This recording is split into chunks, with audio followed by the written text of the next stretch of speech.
The earliest recorded discourses of the Buddha. 1. The meeting at Rishi. The realized one, while walking on walking tour through the various states, approached the great city of Varanasi, and after approaching, dressing at the right time, picking up his bowl and robe, he entered the great city of Varanasi for alms. After walking for alms there, when he was returning from the alms round after the meal, he approached the deer park in Rishipatana and the auspicious group of 5. The auspicious group of 5 saw the realized one coming from afar, and after seeing him, they stopped what they were doing and said, "That ascetic Gautama who is coming, friends, is loose, given to luxury, has forsaken the striving. Even when formerly living an austere life, he was not able to experience for himself a state beyond ordinary human beings, a distinction of what is truly noble knowledge and insight. So how now, when he lives with devotion and clinging to bringing in food for the gross material body? It is unsuitable. He is loose and given to luxury. No one should go out to meet him, or rise up for him, or take his bowl and robes, or give him a seat, or give him a drink, or set up a footstool. But after putting out extra seats, he should be told, 'Know that these are extra seats, friend Gautama. If you wish, you can sit down.' Venerable Ajnana Kondinya could not endure it in his mind, but nor could he oppose it. As monks, the realized one was approaching the auspicious group of 5, they took no delight on being on their seats and had a desire to rise. Just as a bird inside a cage, when the bottom of the cage is consumed by fire, wishes to rise up quickly and wishes to escape the heat of the fire, just so monks, as the realized one was approaching near to the auspicious group of 5, they took no delight on being on their seats and had a desire to rise. Why is that? There is no being in the various classes of beings who, having seen the realized one, does not rise from their seat. Just as the realized one was approaching the auspicious group of 5, so the auspicious group of 5 were unable to bear the glory and majesty of the realized one. Trembling, they rose from their seats, having broken their agreement.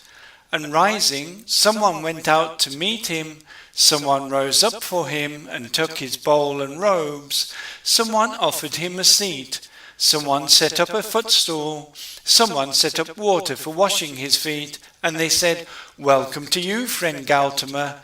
Welcome to you, friend Gautama. Please sit down on the prepared seat." Then the realized one monks sat down on the prepared seat. The auspicious group of 5 exchanged with the realized one some polite and pleasing talk while seated, and while sitting on one side, the auspicious group of 5 said this to the realized one: "Your faculties, friend Gautama, are very clear. Purified is your skin and bright. The complexion of your face is pure.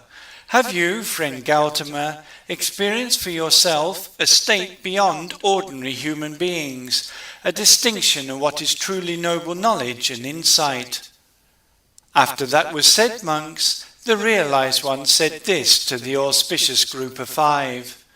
"Do not, monks, address the realized one by the word friend.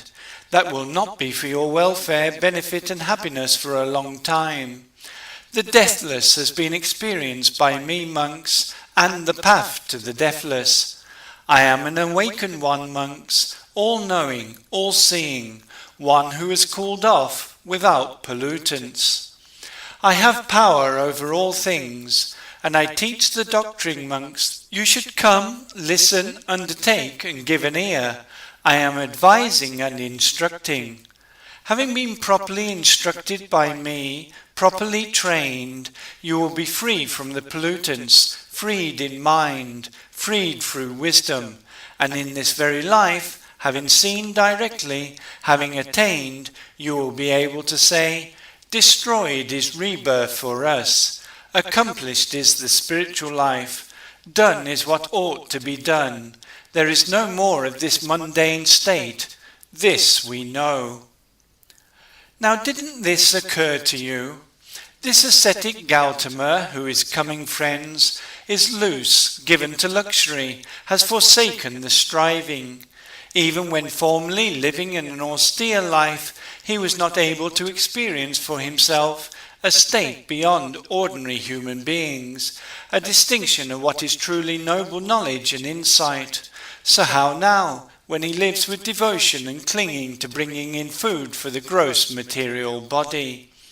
It is unsuitable. He is loose and given to luxury.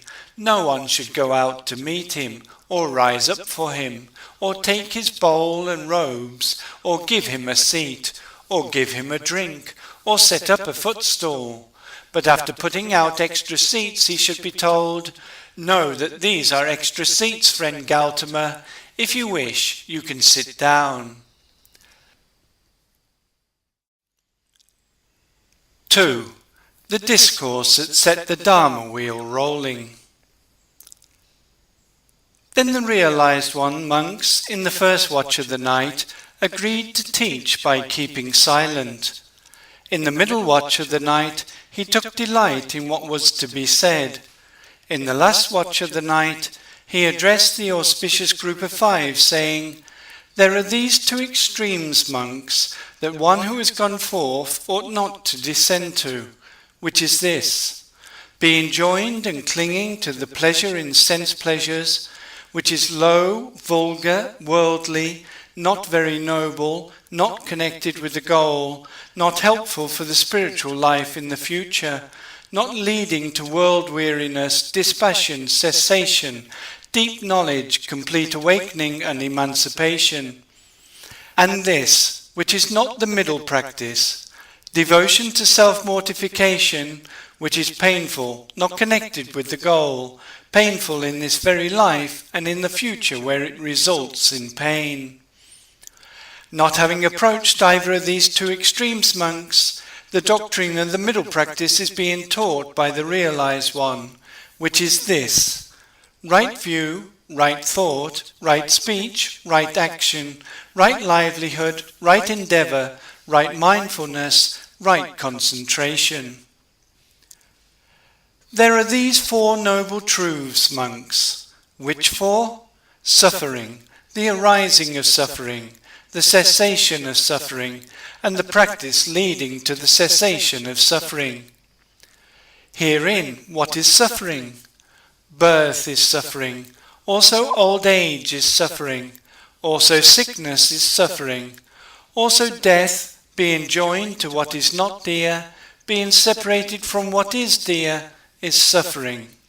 Also, not to obtain what one seeks for is suffering. In brief, the 5 constituent parts of mind and body that provide fuel for attachment are suffering. This is said to be suffering. Herein, what is the arising of suffering? It is that craving which leads to continuation in existence, which is connected with enjoyment and passion. This is said to be the arising of suffering. Herein, what is the cessation of suffering? It is the complete fading away and cessation without remainder of the birth of that craving, which greatly enjoys this and that, and is connected with enjoyment and passion. This is said to be the cessation of suffering. Herein, what is the practice leading to the cessation of suffering? It is the noble eightfold path, which is this: right view, right thought, right speech, right action, right livelihood, right endeavour, right mindfulness, right concentration. This is said to be the noble truth of the practice leading to the cessation of suffering. These, monks, are the 4 noble truths. This is suffering. To me, monks, regarding these previously unheard of things, reflecting wisely and practicing continuously, knowledge arose, vision arose, understanding arose, comprehension arose, intelligence arose, wisdom arose, and light became manifest. This is the arising of suffering. To me, monks, regarding these previously unheard of things, reflecting wisely and practicing continuously, knowledge arose, vision arose, understanding arose, comprehension arose, intelligence arose, wisdom arose, and light became manifest. This is the cessation of suffering. To me, monks, regarding these previously unheard of things, reflecting wisely and practicing continuously, knowledge arose, vision arose, understanding arose, comprehension arose, intelligence arose, wisdom arose, and light became manifest. This is the practice leading to the cessation of suffering. To me, monks, regarding these previously unheard of things, reflecting wisely and practicing continuously, knowledge arose, vision arose, understanding arose, comprehension arose, intelligence arose, wisdom arose, and light became manifest. Now that to which this is suffering refers ought to be fully known. To me, monks, regarding these previously unheard of things, reflecting wisely and practicing continuously, knowledge arose, vision arose, understanding arose, comprehension arose, intelligence arose, wisdom arose, and light became manifest. Now that to which this is the arising of suffering refers ought to be given up. To me, monks, regarding these previously unheard of things, reflecting wisely and practicing continuously, knowledge arose, vision arose, understanding arose, comprehension arose, intelligence arose, wisdom arose, and light became manifest. Now that to which this is the noble truth of the cessation of suffering refers ought to be experienced. To me, monks, regarding these previously unheard of things, reflecting wisely and practicing continuously, knowledge arose, vision arose, understanding arose, comprehension arose, intelligence arose, wisdom arose, and light became manifest. Now that to which this is the noble truth of the practice leading to the end of suffering refers ought to be developed. To me, monks, regarding these previously unheard of things, reflecting wisely and practicing continuously, knowledge arose, vision arose, understanding arose, comprehension arose, intelligence arose, wisdom arose, and light became manifest. Now that to which this is the noble truth of the arising of suffering refers as being given up, to me, monks, regarding these previously unheard of things, reflecting wisely and practicing continuously, knowledge arose, vision arose, understanding arose, comprehension arose, intelligence arose, wisdom arose, and light became manifest. Now that to which this is the noble truth of the cessation of suffering refers as being experienced. To me, monks, regarding these previously unheard of things, reflecting wisely and practicing continuously, knowledge arose, vision arose, understanding arose, comprehension arose, intelligence arose, wisdom arose, and light became manifest. Now that to which this is the noble truth of the practice leading to the end of suffering refers has been developed. To me, monks, regarding these previously unheard of things, reflecting wisely and practicing continuously, knowledge arose, vision arose, understanding arose, comprehension arose, intelligence arose, wisdom arose, and light became manifest. For as long as to me, monks, in regard to these four noble truths, reflected upon wisely, and turned like this in 3 ways, 12-fold, knowledge and insight was still arising, for that long, monks, I did not declare that I was a full and perfect Sambuddha, with unsurpassed complete awakening. But when knowledge and insight was no longer arising, and in regard to these four noble truths, monks, turned like this in 3 ways, 12-fold, knowledge and insight had arisen, and I knew, sure is my liberation of mind, wisdom and liberation have been experienced, then I, monks, did declare that I was a full and perfect Sambuddha, with unsurpassed complete awakening, and knowledge and insight arose. Destroyed is rebirth for me, accomplished is this spiritual life, done is what ought to be done, there is no more of this mundane state, this I know. This is what was said in that place. 3. Verses on setting the Dharma wheel rolling. Having a voice resounding like Brahma, like the song of a kinnara, having 10 million rays radiating from his body, having cultivated truth continually for many millions of aeons, the self-made sage of the Sakyans addressed Kaudinya. The eye is impermanent, inconstant, and so is the ear, the nose, the tongue, the mind, the body. All are suffering, non-self, empty, naturally quiescent, like clumps of grass, inanimate. There is neither self here, nor a person or a soul.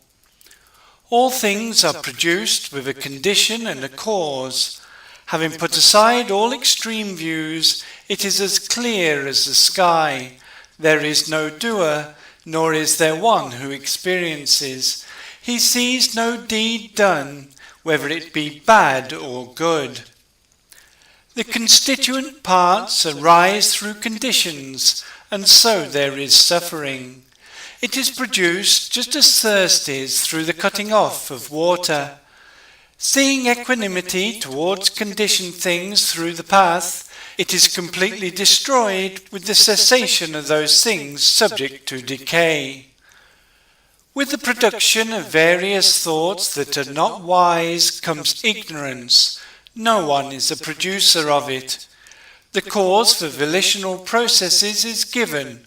There is no maker of them. Consciousness arises made by conditions. With consciousness there is then an arising of name and form. With name and form originate the 6 sense spheres. Contact is sent to fall upon the 6 sense spheres. With contact the 3 feelings follow along. Whatever feelings there are, all are said to be joined with craving. From craving is born a whole mass of suffering. From attachment comes the whole round of existence. Because of continuation of existence, birth arises for him. With birth as foundation come the sufferings of old age and sickness, and many and various rebirths in the round of existence. Thus from all these conditions there are worldly inhabitants. There is no self or person encountered anywhere. Where there is no imagining or doubt, that is said to be wisdom. Whatever comes from wisdom, in that there is no ignorance at all.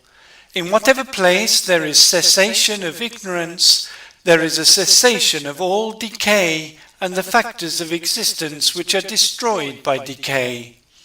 Thus conditionality has been understood by the realized one. Because of that, the self-made one declares himself awake. I do not say that the constituent parts, the sense spheres, or the elements are the Buddha. Without an understanding of conditions, no one can become a Buddha. There is no room here for those who have gone forth as heretics. When speaking of emptiness in connection with such things, only those who are fully purified beings, who live like former Buddhas, who speak pleasantly, get to know the nature of things. Thus the Dharma wheel, understood in 12 ways, was set rolling. It was understood by Kaundinya, and the 3 jewels came into existence. The Buddha, the Dharma, and the Sangha. These are the 3 jewels. This cry passed from one to another, as far as the Brahma world. The dust-free Dharma wheel, which was set rolling by the Lord of the world, and the 3 jewels, which are exceedingly rare, arose in the world.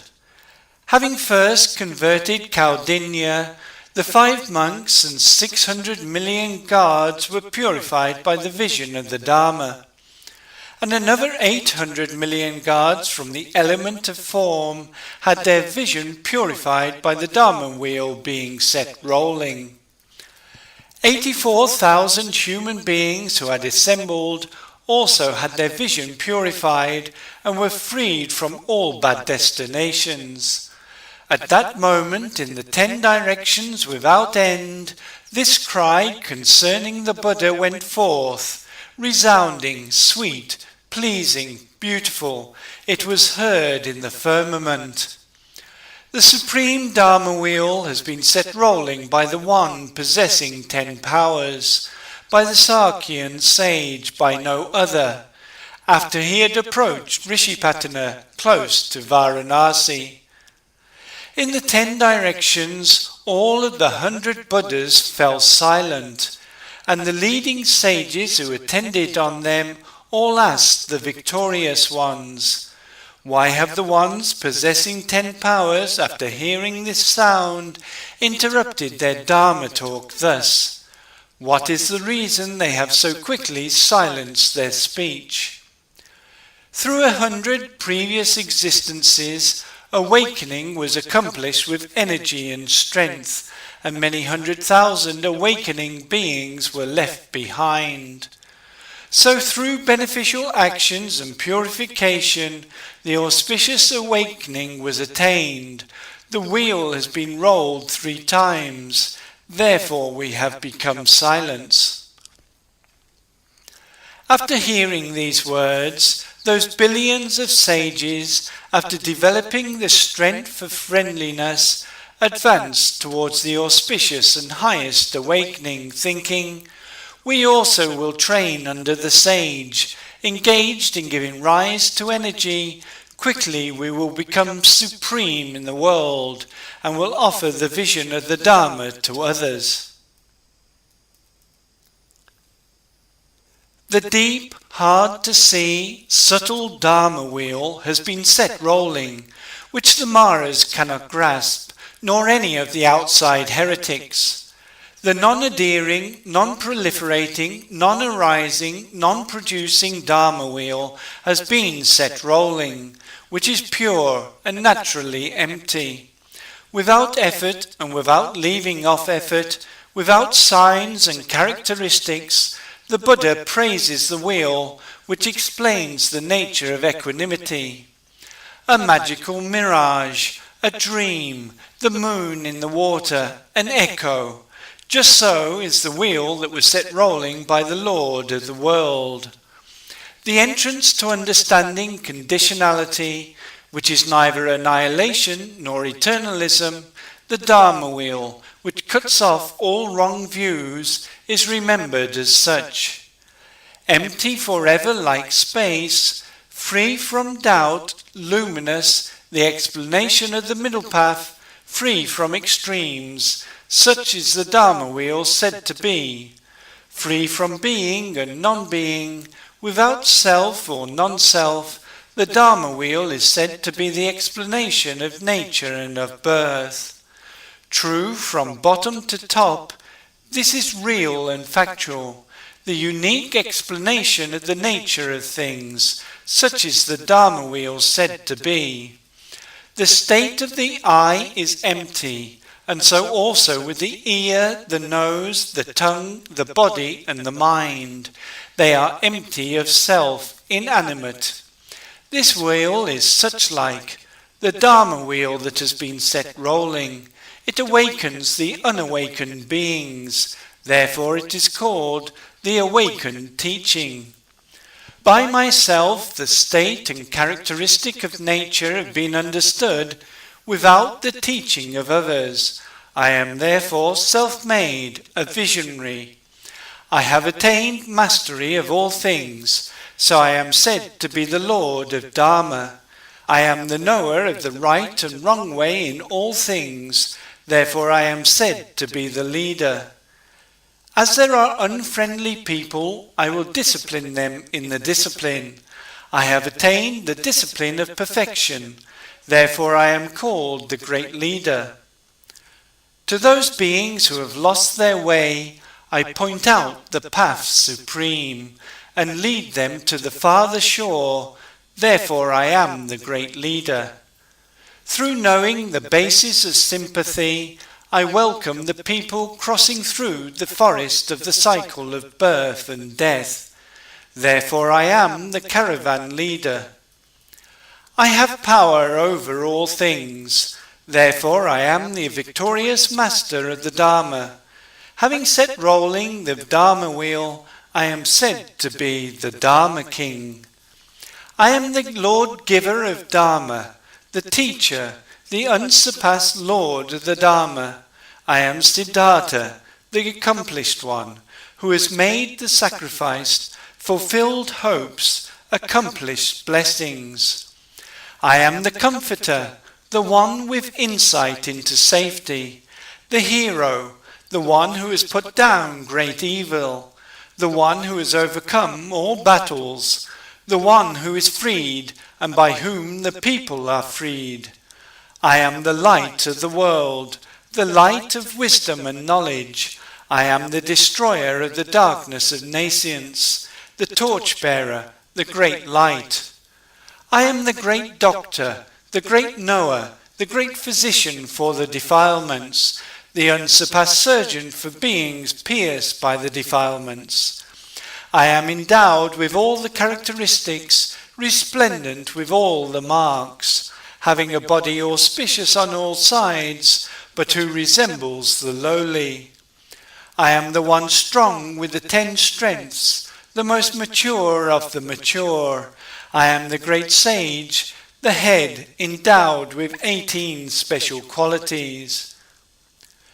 This is a short explanation of the setting rolling of the Dharma wheel.